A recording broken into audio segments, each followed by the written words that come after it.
Olá, gente. E aí, tudo bem? Então, vamos lá?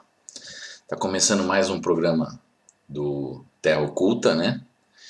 E hoje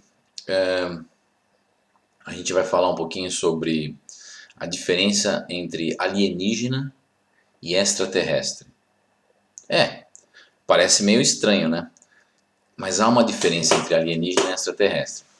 E bom, hoje eu decidi fazer um vídeo um pouco diferente, porque geralmente o que acontece é o seguinte: todo vídeo antes de eu preparar, geralmente eu faço um pequeno roteirinho, né, pra gente seguir.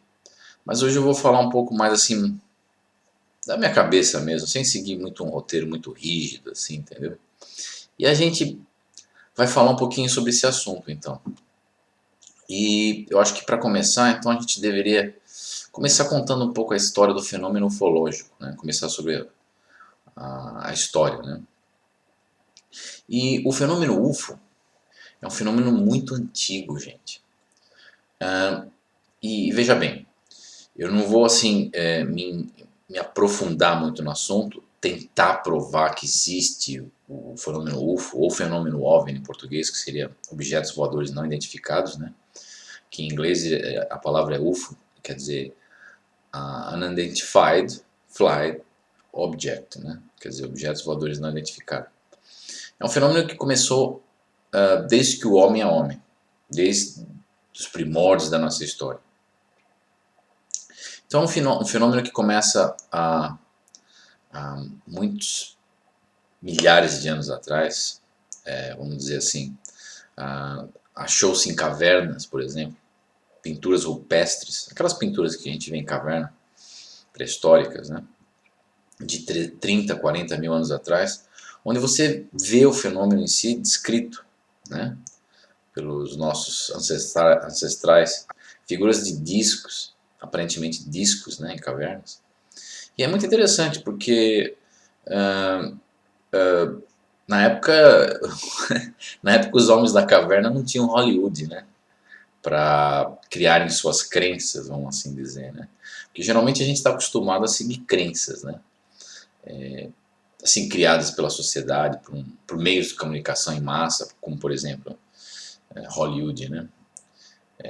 Que é uma grande opinião, uma grande formadora de opinião, né, na sociedade.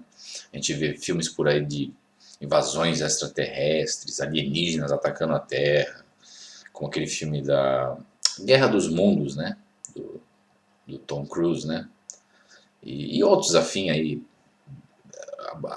a batalha naval lá, em inglês o termo é battleship, né, que eles falam, a invasão de Los Angeles, e aí você vê muitos outros filmes falando sobre os alienígenas e os extraterrestres invadindo a Terra. E Hollywood não faz muito bem essa colocação, essa diferença entre alienígena e extraterrestre. Aliás, eu acredito que os meios de comunicação em massa, até os ufólogos em si, eles não fazem essa diferença. Aliás, muito ufólogo que tá assistindo esse vídeo, você que é ufólogo, vai falar, ué, mas eu sempre achei que extraterrestre, ou seja, seres de outro planeta, são alienígenas. A palavra alien, por exemplo, no exterior, por exemplo, aqui onde eu vivo, que atualmente eu moro em Londres, né? Aqui, alien, ou mesmo nos Estados Unidos, em inglês, a palavra quer dizer o quê? De fora. Uma pessoa de fora, um forasteiro.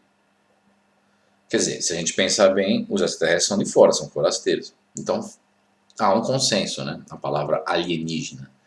Mas, na verdade, eu fui pesquisar isso e fui a fundo e vi que não há bem não há essa colocação entre os meios, entre as organizações de pesquisa, principalmente os militares, nos Estados Unidos e em outros países. Bom, voltando à história do fenômeno UFO. O fenômeno UFO, como eu já disse, é descrito em várias cavernas, pinturas rupestres. Na Austrália, por exemplo, a gente vai encontrar pinturas mais recentes de 5, 6 mil anos, que é chamado, se eu não me engano, de Wandjina, né? Wandjina. E essas pinturas descrevem seres usando uma espécie de túnicas, com os olhos não assim delineados, tipo uma bola escura assim, né? E a gente vai encontrar em outras cavernas na África do Sul, em outros locais na Itália, seres descritos que muitas vezes os pesquisadores, os antropólogos, têm como figuras míticas, né? Do Homem da Caverna. Inclusive sugeriu-se que o Homem da Caverna, aí, o Homem pré-histórico, como eles falam, né? Se utilizava de certas plantas com poder alucinógeno, né? Tipo o que eles usam hoje em dia na Amazônia, os índios, aquele chá da ayahuasca, e através dessas visões trazidas pelo chá, eles descreviam uma outra realidade, e essa realidade era pintada nas cavernas. Essa é a teoria de alguns antropólogos que falam, não, veja bem, o homem da pré-história não viu um disco voador, mas existem realmente, que vocês estão vendo aí, pinturas que realmente não deixam dúvida alguma sobre, sobre a sua descrição, né? Que eles estão descrevendo. Bom, 10 mil anos atrás, que até uma outra pintura no Saara, na planície de Tassili, né? É uma região muito seca do Saara, existem cavernas e rochas, e lá você encontra o famoso Homem de Marte, né? Que eles falam, né? Até apelidar, que é uma pintura que vocês estão vendo aqui, é um homem com uma cobertura na cabeça com um olho só. Quer dizer, até meio estranho, né? São coisas estranhas, realmente. A gente vai encontrar o fenômeno UFO também, gente, um pouquinho mais adiante. No Egito Antigo, por exemplo, existem relatos de faraós, né, que descrevem círculos de fogo no céu. Por 3, 4 dias foi-se visto círculos de fogo no céu. E seguindo mais adiante, você vai encontrar também relatos UFO em batalhas, em campos de batalhas, como por exemplo uma batalha de Alexandre o Grande, né? Para quem não conhece, Alexandre o Grande formou um grande império, né? Que englobava a Ásia, a Grécia, enfim, um império antes do Império Romano. E numa dessas batalhas, os seus soldados veem no céu o que descrevem como escudos, escudos voadores. Na verdade, eles não tinham a palavra disco voador ainda, que é uma palavra muito mais recente. Disco voador é um termo que se criou nos anos 40, se não me engano, 1940 e... não me recordo agora, 1947, 45, em que um aviador americano avistou aeronaves ou naves viajando em altas velocidades quando ele sobrevoava regiões montanhosas dos Estados Unidos. E aquilo se espalhou na mídia, no jornal, porque ele descreveu como discos voadores, ou pires voadores, vamos assim dizer. Então, o fenômeno UFO, além dessas batalhas do passado serem descritos, a gente encontra também em pinturas da Idade Média, por exemplo. Você tem uma pintura da Madonna, né, que você olha no céu, você vê uma figura como se fosse um disco, né? Você vê outras pinturas, por exemplo, descrevendo-se máquinas voadoras. E isso estou falando a nível de Europa, né, do velho mundo. Agora, se a gente voltar para a América novamente, você vai ver descrições estranhas sobre coisas que parecem estarem relacionadas com o fenômeno UFO. Como, por exemplo, os maias, por exemplo. Certas construções maias descrevem, possuem, tipo, desenhos em placas de ouro, placas de metais, que parecem discos voadores. E também a famosa figura, né, acho que de um dos seus reis lá em Palenque, um tipo de uma cápsula que ele está em seu túmulo, em cima do túmulo tem uma pedra com um desenho na pedra, como se ele estivesse dentro de uma cápsula de um foguete pilotando. Chama muito a atenção das pessoas que visitam a área no México, essa área do México dos maias, né? Bom, enfim, movendo-se mais adiante, você vai encontrar o fenômeno UFO antes do que a gente imagina. A gente sempre imagina que o fenômeno UFO começou na década de 40 com a queda do disco em Roswell, né? Roswell é uma região do Novo México, quem não sabe, e lá dizem que caiu um disco voador, né? Até pareceu, no primeiro momento a Força Aérea Americana colocou no jornal que recuperaram um disco, né? Aí depois o setor de publicidade da Força Aérea desmentiu isso, inclusive com o Major Marcel, né? Ele fez uma declaração pública que aquilo não passava de uma queda de um balão meteorológico. Quer dizer, toda uma história em cima de Roswell em 1947. Bom, enfim, o fenômeno UFO começou muito antes de Roswell. Você vê figuras no Japão em 1811, 1850, descrevendo discos voadores. Você vê o fenômeno sendo descrito no oeste americano nos anos de 1895, que as pessoas avistavam balões dirigíveis que apareciam do nada e desapareciam de repente, e muito antes mesmo dos dirigíveis serem utilizados de maneira frequente nos céus, né? Tanto na América como na Europa.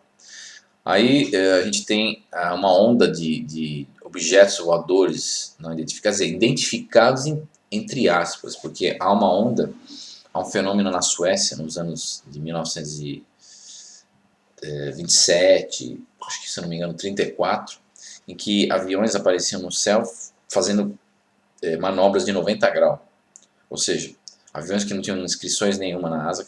A gente sabe que embaixo da asa geralmente tem a numeração do avião, tipo uma placa do nosso carro, mas embaixo da asa. As pessoas viam um avião completamente sem descrição nenhuma fazendo piruetas no ar de 90 graus, ou seja, um avião fazendo uma curva de 90 graus foge às leis da aerodinâmica. Quer dizer, não há explicação. E se a gente vai seguindo mais além, a gente vai ver o fenômeno ocorrendo a partir dos anos 40 até hoje. Ou seja, nos últimos 60 anos, muito divulgado, inclusive, como já falei no começo do programa, para o Hollywood, né? Que é um grande formador de opinião, né? E aí a gente vai encontrar o fenômeno UFO agora, nos últimos 30 anos, relacionado, 30 anos, não digo 40 anos, né? Nos últimos 40 anos, relacionado com o fenômeno de abdução por alienígenas também, que a gente vai falar em outro programa bem sobre o assunto, assim, de uma maneira mais profunda, senão realmente esse vídeo vai ficar muito longo, gente.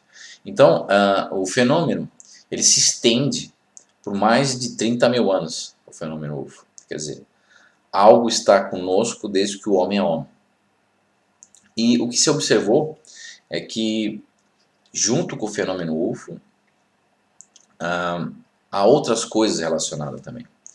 E, assim, terminando essa parte histórica do fenômeno UFO, gente, por exemplo, aqui na Inglaterra, na região de Wiltshire, por exemplo, existe um outro fenômeno chamado crop circles, né, que você vai ver figuras geométricas sendo formadas em campos de trigo, em plantações, onde as plantas elas dobram, e verificou-se já que isso é o efeito de micro-ondas, porque as plantas elas acabam ficando quentes e não quebram, e há outros efeitos no crop circle que a gente vai também mostrar em outro vídeo, né? E isso já foi filmado, como vocês estão vendo aí no vídeo, por bolas de plasma que sobrevoam a área e formam essas figuras geométricas em questões de 2, 3 minutos, figuras complexas, às vezes de 500 metros, 1 quilômetro de comprimento, que muitas vezes as pessoas atribuem a fraudes feitas por pessoas que se utilizam, imagina, de cordas e tábuas pisando nas plantações. Como que duas pessoas ou uma pessoa consegue fazer uma figura geométrica perfeita, proporcionalmente falando, simplesmente usando cordas e tábuas? Aliás, o fenômeno ocorre não só na Inglaterra, como ao redor do mundo, em outras regiões. Ou seja, as pessoas que estão fazendo isso, supostamente dizem que estão fazendo isso, teriam que viajar o mundo inteiro e fazer ao mesmo tempo tais figuras. Quer dizer, é um outro fenômeno relacionado ao fenômeno UFO. Então, Bom, então a gente falou sobre a primeira parte do vídeo, que é a história dos UFOs, né? E a gente vai ficando por aí. E tem a segunda parte do vídeo ainda, é lógico, que eu vou dar o desfecho desse assunto, que acho que esse vídeo ficou um pouquinho longo, né, gente? Mas de qualquer maneira, quem gostou do vídeo, mande suas perguntas para o canal Terra Oculta, divulguem o canal Terra Oculta, subscrevendo-se no canal. E quem realmente gostou dessa primeira parte, dê um joinha, gente, para ajudar o canal aí embaixo, né? E a gente vai ficando por aí e até a próxima, gente. Que a próxima parte vai ser então a segunda parte do vídeo, dando desfecho para a diferença entre alienígena e extraterrestre. Até mais, gente. Até mais, pessoal.